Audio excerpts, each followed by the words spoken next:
네, 현재 차량 앞에 블랙박스는 이런 식으로 설치를 한 상태입니다. 이 후방 카메라는 화질 비교를 하기 위해서 정면하고 같은 방향을 보는 쪽으로 설치를 해 놓은 상태입니다. 특별한 건 없지만 설정하는 거 몇 가지만 좀 한번 보여드릴게요. 이 상태에서 화면을 누르면 설정이 들어갑니다.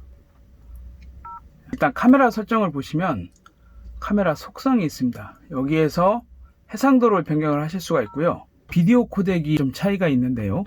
H.265가 있고 H.264가 있습니다. H.265가 조금 더 압축도가 높은 건데요. 윈도우 10에서는 코덱이 깔려 있지 않으면 플레이가 조금 안 될 수가 있습니다. 나중에 코덱을 한번 깔으셔야 될 수가 있어요. H.265가 4K는 그렇게 큰 차이가 나진 않습니다. 그런데 후방 카메라 영상에서 압축도를 보니까 파일 사이즈가 조금 차이가 꽤 많이 납니다. 그러니까 가능하시면은 H.265로 하시는 게 SD카드 사이즈에서 조금 더 이득을 보실 거예요. 포토나이트 이걸 켜 놓으시는 게 좋겠고요.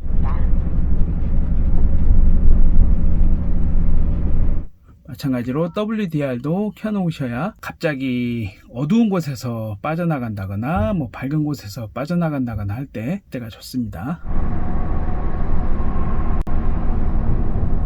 플리커 주파수도 50Hz, 60Hz로 변경을 하실 수가 있습니다. ADAS 기능이 있거든요. 이 ADAS 같은 경우는 제가 사용을 해보니까 외부 GPS를 연결을 하셔야 사용이 가능하고, 차선 이탈 같은 경우는 제가 지금 꺼놓은 상태입니다. 이걸 왜 꺼놓았냐면은 오류가 상당히 많습니다. 이 ADAS 보정으로 들어가셔가지고 여기 보시면 지금 이렇게 표시가 되죠. 이걸 조정을 한 다음에 이 차선을 벗어나게 되면은 얘가 이제 경고음을 울리게 되어 있어요. 이거를 제가 여러 번 조정도 해보고 다 해봤는데 될 때는 참 잘 됩니다. 그런데 안 될 때는 분명히 상당히 넓은 차선에서 제 차가 한가운데로 가고 있는데도 그 경보가 계속 울릴 때가 있어요. 그런데 그게 한 번 잠깐 울리고 말면 괜찮은데 계속 울려요. 그래서 마치 오류가 난 것처럼 울릴 때가 많이 있거든요. 며칠 계속 써봤는데 지금 상당히 좀 짜증이 많이 납니다. 그래서 안 쓰시는 게 좋을 것 같아요. 승용차 같으면 어떨지 모르겠는데 화물차에서는 저는 별로 권유해드리고 싶지는 않습니다. 전방 추돌 같은 경우는 뭐 그럭저럭 쓸만합니다. 근데 시내권에서 너무 많이 울린다는 게 문제가 될 수 있어요. 고속도로에서는 괜찮은데 시내 주행이 많으신 분들은 경보로 쓰시는 건 상관이 없지만 음악을 들으신다거나 하시는 분들은 오히려 좀 방해가 되실 수가 있습니다. 그러니까 이거는 이제 사용해 보시다가 본인의 취향에 맞게 하시는 거 괜찮습니다. 근데 이것도 약간 오류가 있는 게 뭐냐면 옆 차선 차들을 경보를 주는 경우가 많아요. 이 앞차 출발 알림 있죠? 요거는 굉장히 좋습니다. 요즘은 이렇게 핸드폰 보는 경우가 많잖아요. 신호 대기할 때. 이거는 굉장히 잘 알려줍니다. 꽤 많습니다. 요 경고음이 이렇게 울리죠? 앞차가 출발했을 때. 요거 외에는 다른 일반 블랙박스하고 크게 다르진 않습니다.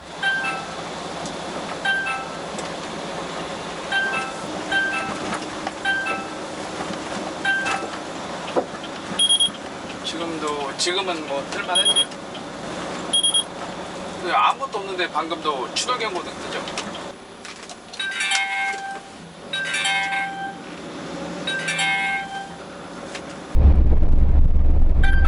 (72km) 79km 74 76 77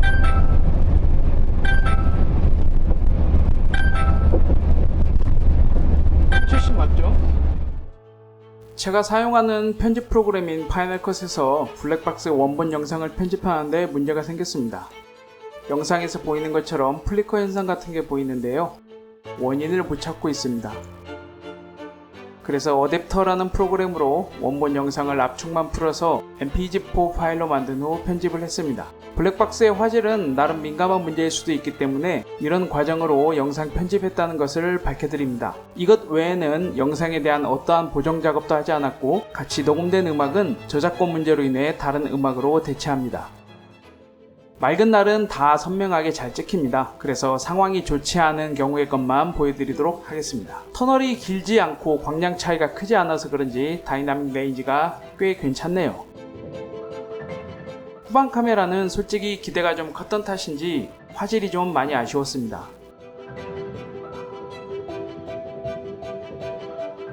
조도가 낮은 터널입니다. 옆 차로에서 달리는 차량의 번호판을 식별할 수 있을까요?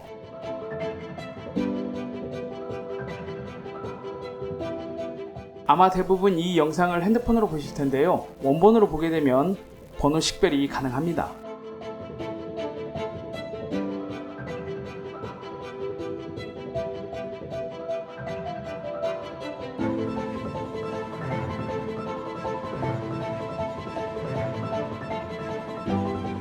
비가 제법 왔던 경부고속도로 저녁시간입니다. 이 영상은 5톤 화물차에 설치한 조금 높은 시점에서 촬영된 건데요. 높은 위치 때문인지 일부는 반사가 되어서 잘 보이지 않습니다. 승용차라면 조금 더 식별성이 나아 보일 것도 같습니다. 후방캠 영상인데요. 제가 평소 촬영하는 액션캠도 FHD여서 그런지 자꾸 후방캠과 비교가 되긴 합니다. 사실 이 부분에서 좀 실망이 크긴 했습니다. 가로등 불빛이 약하게나마 좀 있는 상황이었지만 역시 야간에 주행하는 차량의 번호를 식별하는 블랙박스를 찾는 건 쉽지 않을 것 같습니다.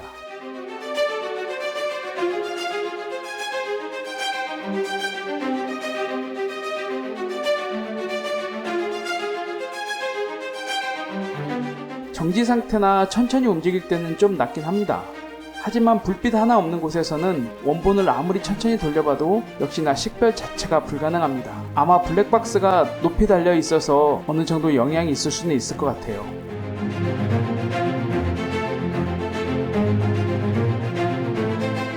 승용차라면 야간에도 가로등이 있으면 어느 정도는 식별이 가능할 것도 같습니다.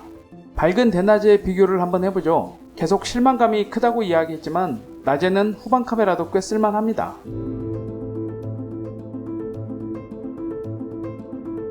메인 카메라인 4K는 이렇게 밝은 터널에서는 당연히 식별 가능하고요. 후방 카메라는 상황에 따라 식별이 되는 것도 있고 안 되는 것도 있습니다. 갤럭시 S20은 60프레임으로 촬영하는 덕분인지 식별이 되는 경우가 좀 더 많았고요. 원래는 핸드폰 4K 영상과 비교를 해보려고 했는데 손떨방을 켜놓으면 FHD로 자동 변경되는 걸 모르고 촬영을 해버려서 망했습니다. 대신 손떨방을 켜면 저조도에서 노이즈가 아주 많이 끼기 때문에 그 상태에서 식별성이 어느 정도인지 의도치 않은 실험을 하게 되었습니다. 노이즈가 꽤 있지만 원본을 폰에서 확인해보면 번호 식별하는데 큰 어려움은 없습니다.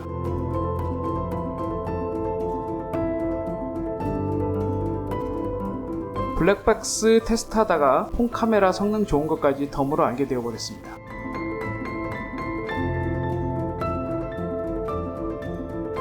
지금까지 보신 그 영상에 대한 보정은 전혀 없었다는 점 다시 한번 말씀드리고요. 녹화 당시 상황에 따라서 지금 보시는 결과와 조금 다를 수 있습니다. 전면 카메라의 화질은 가성비 측면에서는 꽤 괜찮다고 생각합니다. 다만 발열이 상당히 심한 걸 알 수가 있었는데요. 이건 조금 더 사용해봐야 내구성을 알 수 있을 것 같습니다. 개인적으로는 60프레임으로 상향된 제품이 나와줬으면 하는 바람이 있습니다. 그리고 야간 시안성 쪽도 조금 더 개선이 필요해 보입니다. 이 영상 외에도 다른 필요한 영상 잘 찾아보시고 합리적인 소비하는 데 도움이 되시기를 바라겠습니다. 트럭커 김씨였습니다.